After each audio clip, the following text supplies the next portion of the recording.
আজকে সন্ধ্যেবেলায় ঘুরতে ঘুরতে চলে গিয়েছিলাম আগামী রাত পোহালে যে কৃষ্ণনগর রাধানগর আদি বাড়াবাড়ির নতুন শিব মন্দির উদ্বোধন তাই দেখতে।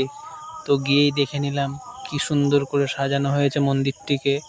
মন্দিরের সাইডে মহাদেব বিরাজমান এবং কি সুন্দর লাইটিংয়ে সাজানো হয়েছে। এবং এই যে প্যান্ডেল মোটামুটি রেডি হয়ে গিয়েছে। আর এই যে আমাদের নন্দী মহারাজ, ভোলেনাথ দর্শনের আগে নন্দী মহারাজকে দর্শন করে নিন। আস্তে আস্তে আমরা ভোলেনাথকে দর্শন করে নিচ্ছি। এই যে আমাদের নতুন মন্দিরের ভোলেনাথ। এই যে কালকে হোমযজ্ঞ হবে তারই প্রস্তুতি পর্ব চলছে। এবং সকল ছোট ছোট ভাইরা কত পরিশ্রম করছে কালকের জন্য। তো একবার আমরা নন্দী মহারাজকে দর্শন করে নিই। এই যে আমাদের নন্দী মহারাজ। অবশেষে আমরা ভোলানাথকে দর্শন করে নিলাম। সবাই বলো জয় ভোলে।